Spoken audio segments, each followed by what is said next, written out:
we are ready to go. Well, welcome everyone. Welcome to Strategic Planning Live Session. I feel like I have been with all of you. I've been reading away on your personal leadership plans and just absolutely enjoying that opportunity.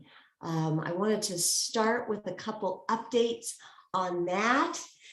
Eric and the team have been working madly to make sure you're all matched in your practicums, and I know that that seems to be going well. I'm hoping that you've had good interviews and that you're matching away.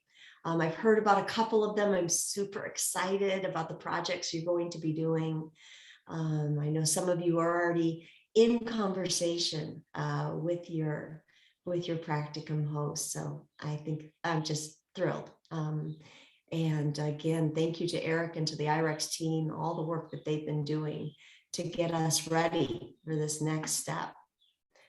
So today we're going to talk about strategic planning. This is going to be one of our more practical sessions together. As I think I mentioned in the videos, I have been doing strategic planning facilitation for, it's been close to 20 years. And I wanted to pass along some tips and techniques for you so that you don't have to feel like you have to hire someone when you do strategic planning. Sometimes I've run into clients who say, we don't do strategic planning, it's too expensive. And that always worries me because we need to do strategic planning. We need to not only do our personal leadership plans, but our strategic plans so that we're creating the future we want to create within our organizations and our greater communities. So I want to give you some things lessons learned that I have to pass along, and I'm hoping that they help you specifically today for your strategic planning retreat. And so we'll talk about that. But first, I want to talk about your PLP updates. So I have been reading quickly, but not too quickly. I want to make sure I give time to each of your vision statements. So I should be done in the next few days. I've read 63 or 65, I think 63 of your visions so far.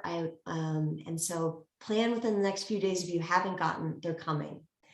One worry I'm having is that some of you, I don't know if you're seeing all of my comments. So for every section, I will have at least one comment in there that's telling you, I've read your vision, or I've read your code of conduct, and I try to, add some suggestions in there. If you aren't seeing that I've given you suggestions in your PLP, you've missed the document that I've uploaded. So if you run into that problem, email me or direct message me. But in the CLI, underneath my note that tells you I've read your vision or your code of conduct, you'll find a document. So I'll make sure you look. And again, if that document's not there, the CLI it didn't cooperate. I know Katarina and I realized that her document hadn't gotten uploaded. So I made sure that she had those latest comments. And thank you, Kate, for letting me know that. So I just wanted to let everybody know, make sure if you don't see comments from me on any section, you've missed something. And then also, please keep your whole PLP together. That way, because you'll notice with your vision, I go back up and I look at your introduction to make sure that things that you were very excited about in your introduction are showing up in your vision, for example. When we get into goals for this next assignment, which you'll be submitting by Sunday, you'll notice that I'm going to be paying attention to earlier sections to make sure that things that you're dreaming about, you're capturing in your goals section and in your action plans. So that's some tips on that. Your next PLP sections, you're going to create a personal SWOT analysis. You're going to think about your own personal strengths, your personal weaknesses, where there's opportunities for you, and potential threats. This helps to get you ready to create your leadership brand, and also to think about what goals you want in your goals section. Your goals section, we want to make sure that you're creating goals that are SMART. We've talked about that before. You guys have heard this, I know, over the years. Things that are specific, goals that are specific, measurable, achievable, relevant to your vision, and time-bound. I also want to refer you to a little magic trick around getting goals done, which is the power of the next action. And this comes out of David Allen's work. David Allen, you'll see a video by him in the strategic planning materials. And he wrote a famous book called Getting Things Done. He says that he gets paid ridiculous amounts of money to go into executives' offices and help them get organized. And so often all he's asking them is that someone will have a big goal, like shift the culture of this organization, but the executive is overwhelmed. So David, his job is just to keep asking, what is the next thing you could do? Oh, well, I could bring my team together, but even that feels overwhelming. And he helps them to go smaller and smaller and smaller till you figure out the next action that you could do that's easy. So when you're working on your action plans, think about what is the next first action that you could take to help to move your goal towards completion. In my case, it's a way when I know I've got a big goal to think about what can I do today? Oh, it might be just Google one part of, one piece of research, where it's so easy for us to get overwhelmed when we have large goals. So I'll give you another example. So you say that you want to add meditation into your daily practice of self-care in these crazy times. One thing might be is to say, oh, I should meditate. Oh, that feels overwhelming. I'm not quite sure how to do it. If I just might get down to, I'm going to sit down for just 2 minutes and listen to my breath. Can I do that? I can do that. That would be the next action. So that I wanted to pass along those little tips as you get ready for these next 3 sections. And then we're going to have a little bit of a break. As you know, we are going into your practicum orientation at the beginning of September. So we won't have a live session again until I think it's the week of the 20th of September, right? Eric's nodding. That's good. Okay. So you've got a little bit of time with your PLP. I know we've been working hard and working fast, and you're going to be moving in. But these 3 sections are what's next. And I hope you enjoy creating them. So in the chat, why do you think we should conduct organizational strategic planning? What does it buy us? Why should we spend the time? And sometimes people will spend the dollars to do it. But I'm going to pull up the chat so I can see what you guys say. Oh, there we go. You're on it.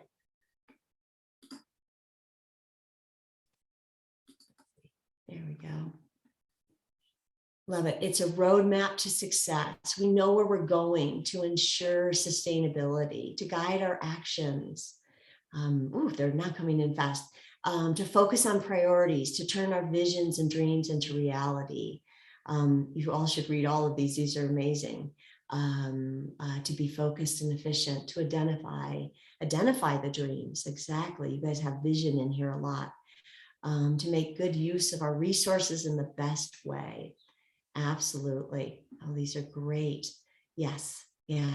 We know why we need strategic planning. These are wonderful. I recommend reading all of these to know where we stand and where we're going, to create that blueprint, to make decisions. They're all coming in so fast. I hope I read yours. If I didn't, I will read them later when you're in small groups. These are great. Thank you. And as I'm seeing, you're talking about charting our course and clarifying our priorities. It also helps us with ethical leadership and ethical decision making, doesn't it? So if we're keeping our values our organizational values at the forefront, and our organizational vision, we're more apt to be ethical leaders. And it helps us with our monthly discipline. And look at all of these incredible other answers. This is a team that understands the importance of strategic planning. As you read and learned about in the strategic planning process that we detailed within the materials, you want to start by doing some assessments, doing strategic analysis through a SWOT and a PEST analysis. Use this to start to gather your greater team. So we're just information gathering. And then I really recommend having some time, at least a half day, if not a day, even a couple days is better, in doing a strategic planning retreat. Once we've done that, and I'm going to talk about the steps of that today, but once we've done that is to have a task force to create a final document, and that task force create a draft document review. And so that you can then move into implementing your final plan. We want to get buy-in. So often we're told, okay, the board says we need a strategic plan, and we create it, and way too often it sits, in a file cabinet or in a folder in our computers, and it's not used. So think about how you can get high buy-in and keep it in the forefront of people's mind. Just like as we talked about with ethical leadership, we're more apt to be ethical leaders if we're reminded of our values. So we're more apt as well to be ethical leaders and effective leaders if we're constantly remembering the contents of our strategic plan. All right, let's see, here we go. Okay, who here, let's see, who here has been part of a strategic planning retreat? Now, if I did this correctly, let's see if I can. No, I was going to say if I can do a poll. Can I do a poll? I'm not as good at this as I can. So everybody, I'm just going to stop sharing just so I can see you. Okay, raise your hands, either through the reactions or through your square. Who's been part of a strategic planning process in the past? Okay, many people, but not everybody. This is great. I'm good. I'm going and looking at everyone here. So a lot of us have. We've got a lot. Yeah, thank you. Oh, I love it. Some are using the no button. That's really helpful for me. So many of us have, but a lot of us haven't. Oh, yay. Okay. Learning how to use Zoom here. Oh, that's great. Thank you. So notice as you look at that group, look at our group, notice who is raising their hands and something you may want to share. This is a resource that you can draw upon. We've got these wonderful folks who've got their hands raised or that may be able to help. I like to think of the strategic planning retreat as a process of 9 steps. It usually takes me a day when I'm facilitating for another organization. And as you see, you can tell what goes on in the morning and what happens after lunch. But I'd like to, at the beginning, and I'll go through these, we'll do usually an introduction and a team building icebreaker. I'll talk about that. Do a vision exercise and create vision and mission statements and do the code of conduct before lunch. Those are the hardest work for people's brains. You're going to be asking them, just as I was asking you to think about your code of conduct and your vision, it calls for our slow thinking brains. So you want to get it in the morning.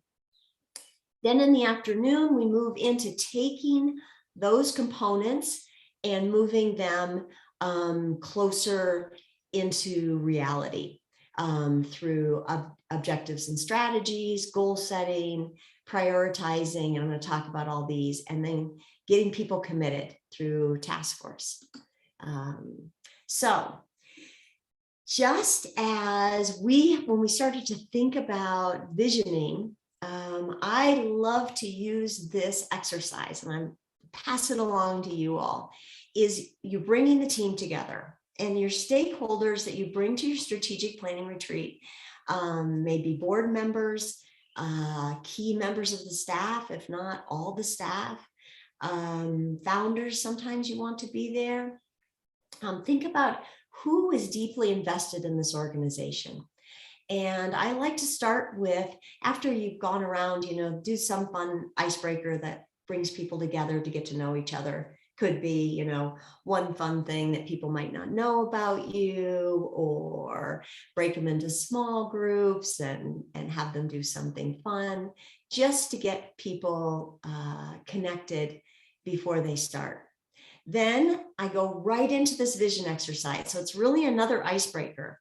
And I say, think about some time in the future where you are walking down the street and or you're looking at your phone, or you're hearing hearing the news through a podcast, whatever is going to be in the future, and you hear a headline that you've been waiting to see. So thinking about your organization, a dream has come true. So it could be soon or generations from now. What would be that headline? And what would be 3 points of that article? We do this also when we're developing our personal vision. As you've been working on your personal vision statement, right? But you can do this as well as an organization. And then what I like to do is, just using, again, that dreaming, that simple visioning exercise, is to gather from people what their dreams are for the organization. This helps the organization to understand, it starts to get a sense of it as a system. So it helps it to understand what are the priorities. Individually, it also helps people understand why they're part of your organization. So, for example, if you are running a humane society, an animal shelter, and you'll hear different what the dream looks like in the future for the organization, you may realize that for some people it may be that there are no there are no need for humane societies or animal shelters in the future. For others, it may be that dogs are spayed and neutered early so that we don't have unwanted dogs in the world. But what you do is you start to figure out as well what is the focus of the different stakeholders, so that they can work on the particular things that they're most passionate. So you're going to use this information, this vision exercise, to gather what might be parts of the group's vision for the organization and the group's mission. And I love to use a whiteboard and sticky paper on the walls. And between those, I can use the whiteboard to erase as we come up with the pieces of the vision statement, and as well the mission. A way to think about, I want to show you this. I have this out of order. A way to think about the vision, and just like your personal vision, is we can all share a compelling vision, just like organizations can share a compelling vision. So you see this compelling vision, maybe we envision a world where there's enough healthy water for all living beings to thrive. That could be a vision that is shared by multiple organizations. And so it helps us, as you heard about in the materials earlier, to look for who might be my allies. And this is a way to help your organization to think in terms of what is our overall compelling dream, and just as you've been doing, and what is our particular mission. So as I mentioned in the earlier materials, with that vision of healthy water, is working within a water organization that does K through 12 water education. So they, so we get down to more practical. So to help the organization, when we do this, I'm going back and forth, doing the vision and the mission statement, we also want to make sure that once you've got that dream, and then you've got the mission statement is going to help your team to create their code of conduct. So similarly to what you've done, that's one of the wonderful things about doing our PLP is you're practicing to be able to facilitate strategic planning by doing it personally. So another trick to pass along is I ask everyone, what should be the top 5 to 7 values of this group? And I ask everyone to just journal and to work individually. Then I put them into groups of 3 or 4, and they have to get down to their top 5 values. And depending on how big your group is, you can gather them again and have them again cull down to their top 5 to 7 values. Then I have the groups report out and create a discussion how we might narrow, I've got an extra narrow in there. How might we narrow these down to a group code of conduct? So what we're working to do is, so I will ask group 1 to report out, and they may start out with respect, excellence, constant improvement, and I write those on the whiteboard. Then I ask the next group, and if someone else says respect, I do 2 checks by respect. And so you start to see, again, just as we've gathered what the group vision feels like, you start to give a good sense of what this organization would say are the key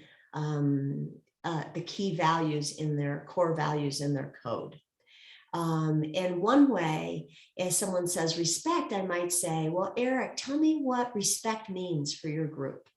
And then we start to get a sense of the common sense of what respect might mean, so that when you're creating your final code of conduct for their organizational strategic plan, you have a word, just like we've done in the PLP, and then as well, a short paragraph that helps a new employee understand when they say respect, this is what it means. When they say care, self-care, or care for the planet, this is what it means. And we've practiced that with our guiding principles within CSP as well. So that's an exercise that I wanted to pass along, which I'm sure makes lots of sense. We've talked about this. So you can see what we're doing is we're going from 10,000 meters down to 5,000 with the mission. When we're working on the mission, we're saying how we're going to accomplish it with the code of conduct. And then after lunch, we start to work on what are the goals that come out of this mission and what are the actions. So after lunch, you can use lunch to review the organizational SWOT and PEST analysis results, and then asking the group, what are the big things that we want to accomplish over the next 3 to 5 years? And then we want to talk about what strategies we might employ to accomplish those objectives. So in some cases, we may need a larger board, which would be a strategy. You can see that goals come out of that, but it's an approach. So watching what are some of the approaches that people are bringing up. Again, documenting away if you're facilitating, gathering all of this information. I sometimes will ask, if we're doing a very large organization and a lot's coming in, I ask for a note taker in addition to all of my notes that I'm capturing on the whiteboard and then on the easel paper. So you're in the afternoon now. You're going to be doing goal setting out of you use those major objectives and the strategies and start getting more into goal setting. So we're starting to look at short-term goals. We want to make them SMART. And then our long-term goals, we want to fill them with energy, just like you're going to be doing in your PLP. I will say that when I started doing strategic planning, we would be doing usually a 5-year plan, and things have changed so much that it seems that people are now working more on 3-year plans. So as you notice, if it's a real long-term goal, which Jim Collins, another organizational consultant, calls big, hairy, audacious goals, which he calls BHAG goals. So those long-term goals, those, they don't have to be too smart, but they just have to be full with energy. I give you Bill Gates's BHAG goal, which was a computer on every desk. Now, for probably for all of you, that just seems like, well, yeah, of course, and in every phone and in every watch, right? But when I was a child, that was a crazy, big, hairy, audacious goal. Another was no polio in the world. And that one is one we continue to hold. And then sometimes, and I throw this out just so you know, that Nike, their big, hairy, audacious goal when they started, which I guess feels like an athletic goal, is to crush Adidas. I don't really like big, hairy, audacious goals that want to hurt another organization or person. But I think it's interesting to see that was there when they started their company, was they wanted to go and, I guess, beat Adidas. So those are the things to think about as you're helping your team goal set. Watching, are they creating? You want them to create those big goals. And you'll notice in your vision statements, I've actually been pushing you to put some big, hairy, audacious goals hidden into your vision statement. And then we'll hopefully translate those into your goal section next. Another trick for those of you who haven't done strategic planning is sticky notes and dots are your friend. So by the end of the day, I have easel paper on all the walls where you've got the vision statement, you've got the mission statement, you've got the code of conduct, and then very much you've got those objectives and strategies on pages, and all of the goals that people have been brainstorming. So you want to brainstorm all the possible goals on the easel paper. Then provide the team, I like to give them 6 to 12, usually 10 dots that they can use to vote for what they think are the most important goals. And you also give them sticky notes so they can put and explain, you want them to put ideas for the goals and their names on those sticky notes, and they can put them next to goals where they want to help or they just want to provide comment. And this, you let them loose in the room to help them to prioritize the goals by voting, as you can see in this picture here, and also to share where they want to help.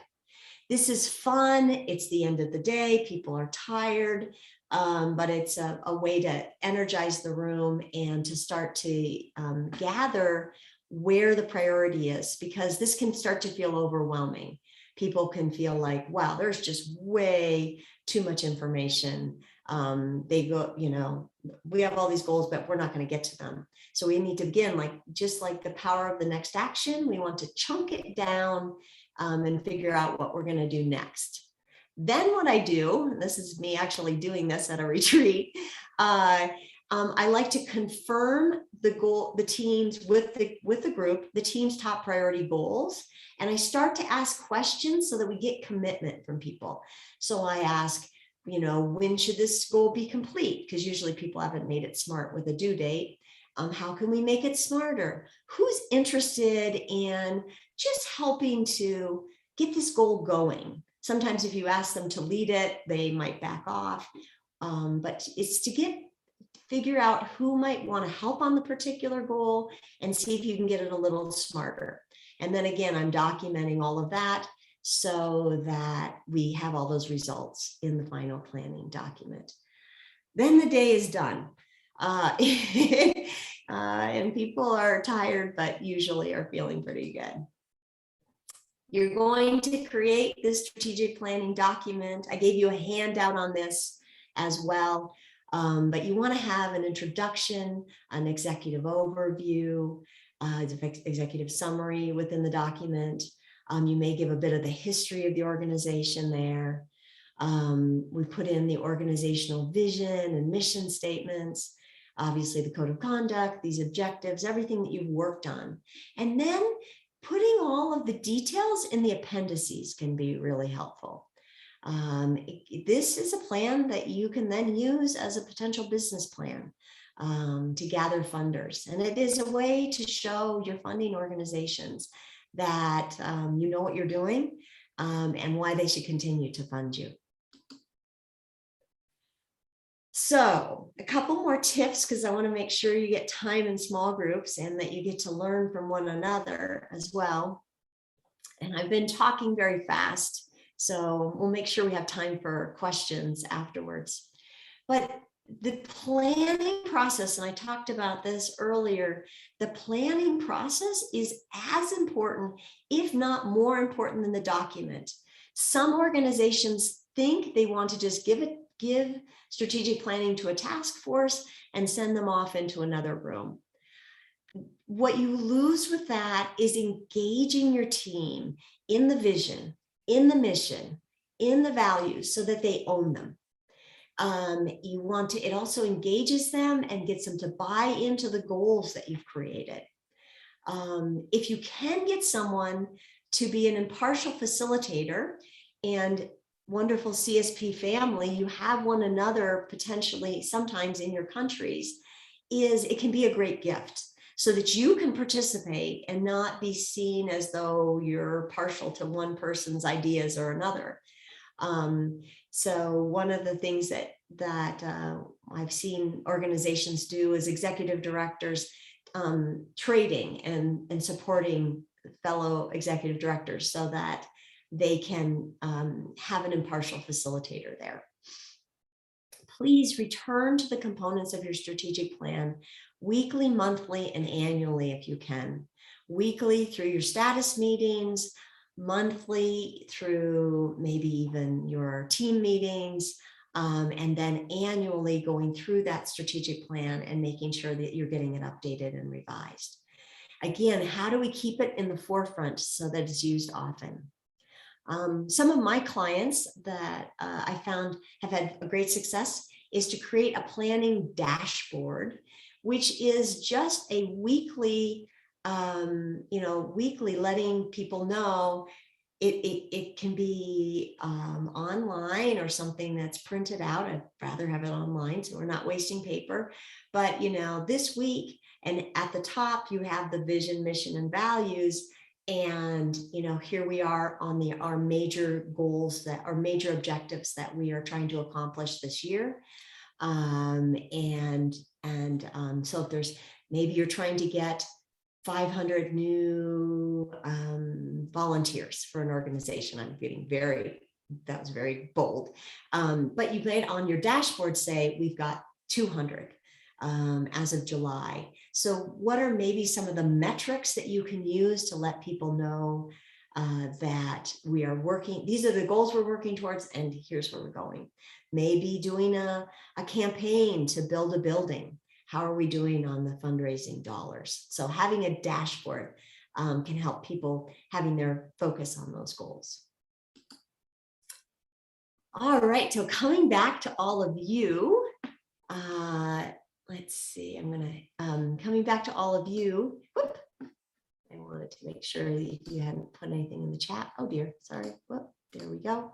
I want you to, as I said, you're going to be doing your personal SWOT analysis. There's 5 different types of goals in the PLP, as you'll see: your fellowship goals, personal goals, professional goals, long-term goals. You want to make sure you get your CAP. Start to think about what your CAP might be. Again, you'll have time to revise your CAP goal, but this is the beginning to start to think about what that might be and to add it in there. We're going to be coming back to your draft PLP when we go to the motivational leadership module. So you'll have So you don't have to feel like you have to have the CAP goal completed. So you'll have time to revise it. Ask someone about their strategic planning best practices. So hopefully you noticed who had their hands raised, or in your pod group, who's worked a lot with strategic planning. Ask them, what are some of the tips, just like these tips I've passed along, that they would recommend.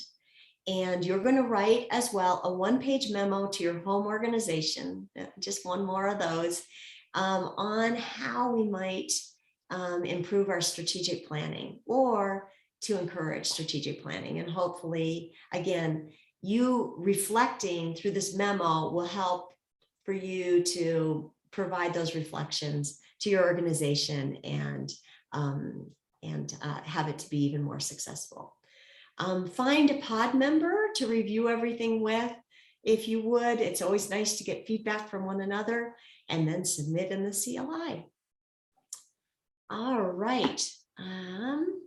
Do we have any burning questions right now? I noticed that this is great. Oh, good. Thank you. Look at Mirona's already offering her help. So she brings expertise in strategic planning. You all bring this is such a basket of wisdom. You as a CSP team, family and team. So yeah, this is great. All right. So I want to make sure we'll come back and we can ask questions, but I want to make sure we give you some time in small groups. So here's what we're going to do. And Eric is going to be creating groups of, what do you think? 4 or 5? Yeah, perfect. Sounds great. And he's getting that put together. What have been best practices that you have found with strategic planning? Or what are insights or actions that have arisen in you as you've been reading the course materials? So don't feel like you have to be coming with best practices, but let's see if we can gather what you would say we should be thinking about with strategic planning. And then if you have time, and I think you should definitely have time, yes, we'll give you half an hour. What new goals, as you've been working on your PLP on a more personal level, what new goals have you been considering? And sharing those goals and seeing if the group might help you to make them even smarter. I've been noticing in your vision statements, in your introduction, some of the things that you're hoping to do. And as well, you've been creating these fellowship goals. So those are the two. What are the best practices that you've been finding, either through the materials or your own experience? And dream a bit together. What are the goals? What are new goals that you're considering? And get the support of your group. All right, I'm watching Eric's face. We're good to go. Okay, dear ones, I will see you all in a half an hour, which I know will fly by. All right, wonderful ones, report out to us. Welcome back, welcome back. Love to hear from some of the groups. What are some of the best practices that you might want to pass along that came out of your group around strategic planning? Does anyone want to raise their hand and weigh in? Yeah, so in our group, there was Simi, which was very inspiring. She was working with disability, let's say, field, and she did the strategic planning in communication. And that was very interesting, identifying and where the organization is and where they want to be, how much employees will they have, the vision, and the areas that they will expand. And it was a very this was very rising capacities in our group, and we learned. Wonderful. Thank you, Arliss. I appreciate that. Elise, I see your hand is raised with a beautiful picture. Oh, thank you so much. I was in a group that is very interesting and with free-spirited people, and we were just talking about how much we learned during the strategic module, especially how we can use the SWOT analysis to look back in terms of how an organization has performed. Is there anything that perhaps we could have done better in the past? So for us, it was more like a tool that we can use to reflect back as well as to go forward. And most of ours as well didn't know about the best method as well. So we were just very excited that the program got to introduce us to the best method. And we definitely agreed that it's something that we can use in our strategic planning when we have it next time. So yeah, we were so excited to talk about that. Oh, Elise, thank you. That's great. Yeah, isn't that a wonderful other analysis? And it does, it connects us into the community and looking at some of the different aspects that we might not gather with just the SWOT analysis. Oh, this is great. Okay, and I see, I think it's Josiah. Is that who I've got there raising your hand? Hello. Yes. Yeah, it's Josiah. It's very nice to be here. I was in a group and very interesting experiences. One of the members, Alejandra, is working with women and she's supporting them to offer mental health services to pregnant women.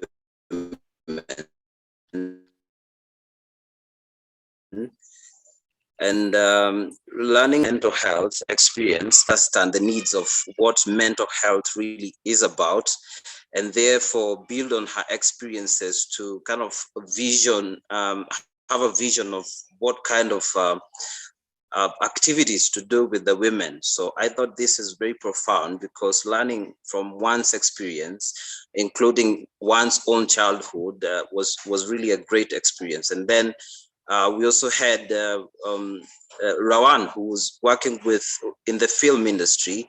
And during the SWOT analysis, they realized that some of the members could not use computers. And so this informed a capacity building program to train the organization staff on technology. And this enhanced people's use of computers and technology and enabled the organization to actually deliver on some of the objectives. This was very profound. Thank you very much. Oh, thank you, Josiah. And notice that's why I nudge you to talk to one another as you are working on the strategic planning section, because you all have such amazing, really practical experience on how this works. So thank you for bringing that up. Oh, I love it. Mirona. Hi everyone, Mirona from Singapore. We had an amazing room. We had Katerina, Diva, Kajali, and Otuo, and we spoke a lot about our own experiences in our home organizations. Katerina spoke about her work with the police department, and how when it was easy when everybody came together as a group to do visioning and not to be too task focused and task oriented. Diva spoke about having to do work like all across Sri Lanka and working with different precincts and bringing together people with diverse experiences into a strategic planning process. So everyone is able to share where they are coming from and what their challenges are.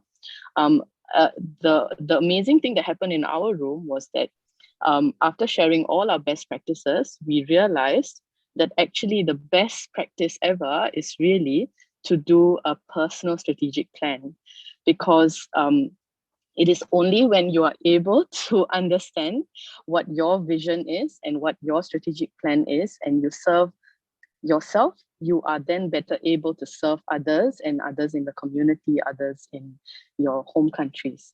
So we were so excited by everyone voicing this similar vision that we've decided now to start our own mini pod group. So I love it. we are all, yeah, it's so, it was an amazing coming together of all these different best practices, but really when it comes down to it, it is about self-care and self-love in order to do better strategic planning. Yeah. Oh, thank you. Thank you. Well, and that wonderful self-awareness. You know that I'm smiling because you are justifying getting after all of you to get your personal leadership plans done, right? But it does, and for me personally, just that help to be focused and clear. So thank you for bringing that up, and I love this new mini pod group that's forming. That is wonderful. Okay, now it looks like, I think Hina, you've been waiting, and we've got I'm gonna go. Thank you. May I speak? My Yes, group please. was discussing the best practices, and we have learned a lot through the study material as well, and the exercises we are doing in our organization. And we came up with an innovative strategy planning model.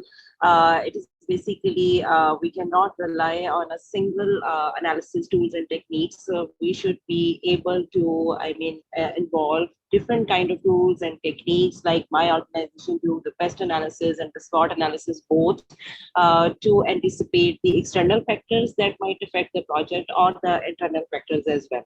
And then we do the exercise with the team members to make it a collaborative and participatory approach, and so that we can give the ownership to the staff as well, and their emotions are involved.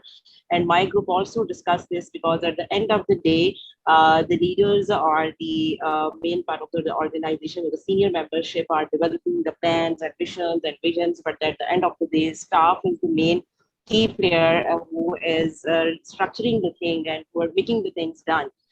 So it's kind of process following the hierarchy, and everyone should be given the ownership, and everyone should be given the true part of the whole process.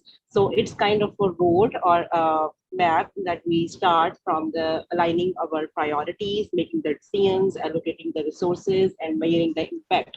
So strategic planning, what we learn from our group, should always be interlinked with the evaluation, so that we might measure that where we are going and how we need and anticipate the changes, and how can we, and we should always be flexible and inclusive at all the stages. And so we should, and being a leader, we should always be prepared that at any stage of time, we need to change our perspectives and our priorities.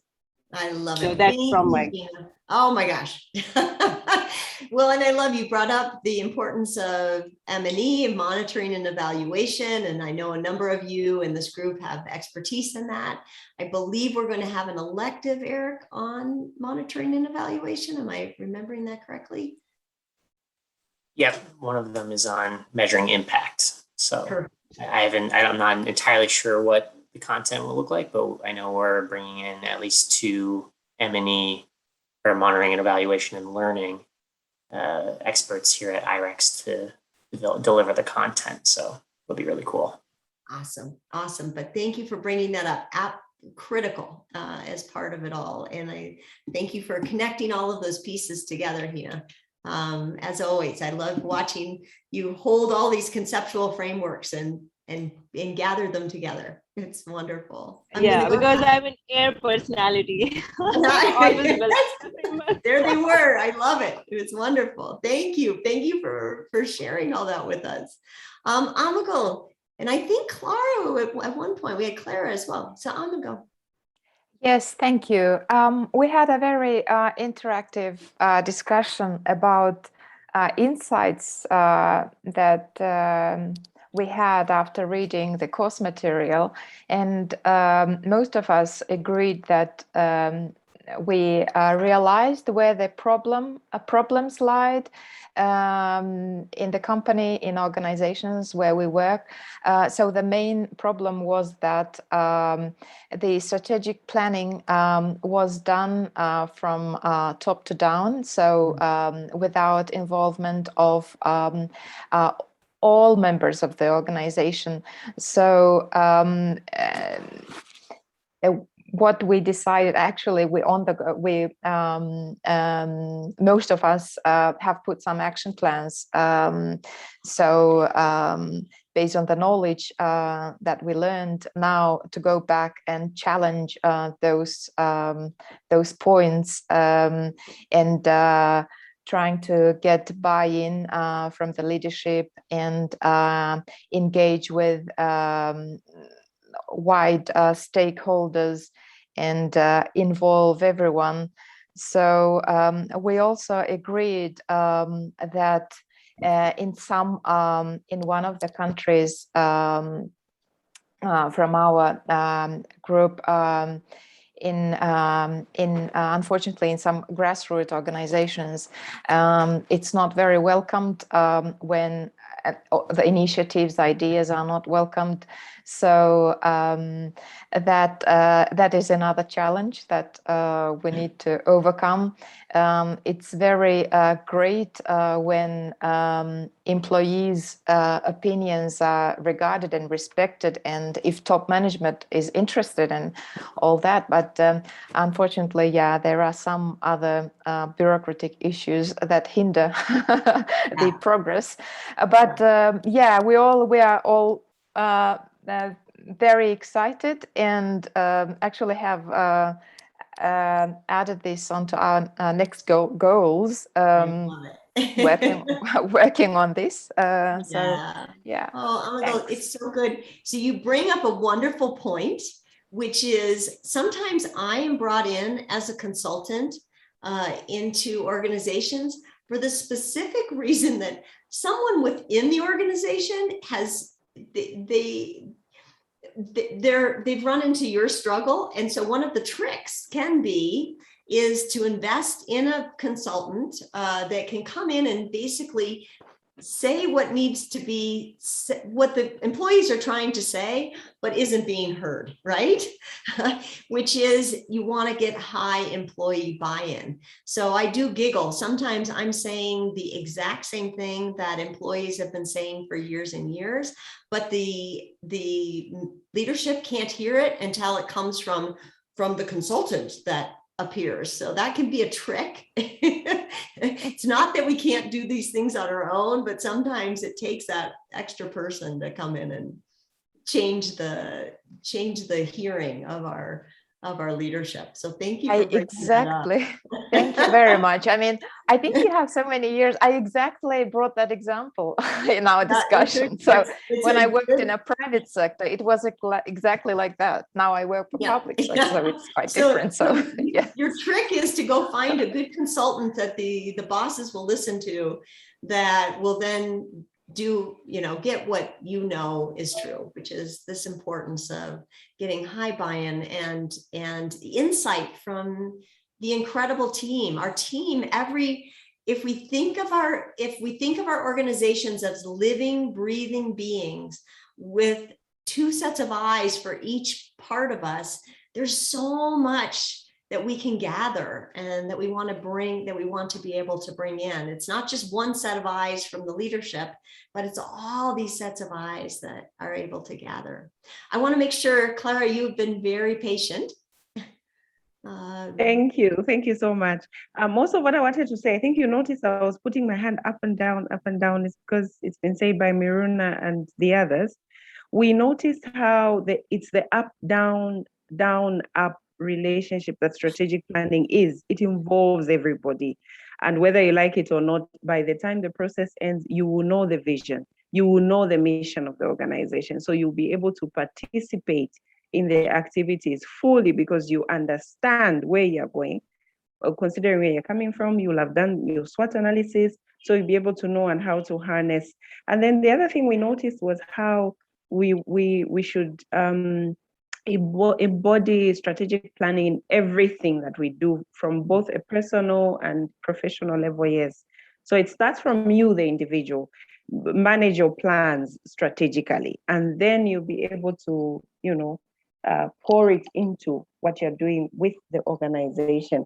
And then we also notice the holistic nature that this course, the CSP course, has brought out. in that now that we're towards the end of planning and budgeting processes, especially in our various organizations, I think this time we're going all out. It's going to be a different budget, because now we are coming from a very well-informed perspective. We are now CSP fellows. I mean, we're going to, do it better. Thank you so much. You're so welcome. Well, and hopefully maybe you can use, this is why I assign the memo, is it gives you an excuse to bring these suggestions that you want to the organization. And it's not it's, well, I just, this is part of the assignment. So hopefully that also helps you all to move forward and create what you want to create. Thank you so much. You bet. Sid, I see your hand is raised. Oh, hi. Thank you so much. I realized through the conversation that most of it has been covered, but I just quickly like to say that I resonate with everything that has been said, and we had some really great discussions in the group. And one thing that we figured out, we picked up rather, was that many times when it comes to strategic planning, the views of the employees and the people who are actually working on the grassroots communities are not really heard. And then we quickly realized that many times this happens is because an organization or a project is someone's baby, and they want to do it in a way that they have envisioned it to be. And I think it's a great reminder that if we ever step into starting our own organization or leadership position, to remember that what we believe in does not necessarily have to be the right thing entirely, but I think we need to have an open mindset where we let others contribute, and every now and then revisit the purpose to strategic planning to direct and keep doing the greater good. And like I always say, the cause is always bigger than all of us combined. Thank you. Oh, wonderful. Yes. Everything that you are saying. And how do we, because as we've talked about, from ethical leadership on, we create these mental models and constructs, and they help us to create shortcuts to solution, but it makes it so that we miss important information. I love how you're bringing up, said one more example of why we want to really keep focusing as an organization on individually and as an organization on listening first, and not getting fixed on the beautiful solution that we've already decided we're going to bring forward. Oh my gosh, we've got 1 minute. Amra, do you want to say something really quickly? And then again, we will have optional listening session. Optional listening session. Yes, it is an optional office hours with lots of listening and sharing. So Amra, and then I will try to be fast. So I was really amazed about all of this constructive advices. Something that I shared in my group is connected maybe with the self-care that you mentioned in material videos. And I shared my experience. That could be an example of how this strategical planning is maybe also good to not have the burnout that I had, and that was my first, and I hope the last one, because I didn't follow exactly everything, and it was like a huge disaster. But then after that, I learned something, and that's like a huge experience that helped me a lot. And I think that strategic planning is really a way to also protect yourself in a different kind of ways, not just like self-care, but also when you have hierarchy and you have a person that you have to give a response with your results in some kind of project. I think it's amazing in every kind of way, even though I'm the person who still think that it's a boring part of everything, but I really believe that it's very important. I love it. Thank you for bringing that up. Yes, it helps us. You're bringing up how it can help us to practice self-care and to pace ourselves, to stay clear on what we want to where we want to use our limited energy. Thank you for that. And beautiful. You will find some people hate strategic planning retreats. My husband is one of them. He says they find them very boring, but just as you're saying, we know how important they are. So think about, as we close and as you think about strategic planning with your organization, how can you make it fun? How can you make it inviting? If it's possible, doing the planning retreat outside of your building, how can you make sure that lunch is really good and that people get time to share? So thank you for bringing that up as well, because some people were like, this is so boring and I don't want to do it. One last tiny thing, because you can tell I get very excited about this, open space technology. Look at those as optional. Those are in the optional materials. A wonderful meeting design that is not boring. So I send you to that, and we can talk more about that this afternoon, my afternoon, your this evening, during our optional office hours. So thank you all. I'm seeing people are needing to leave, and I hope everybody is just doing well. Anything you need, email me, direct message me. You can get me on Pronto or Facebook, and we'll keep cruising along.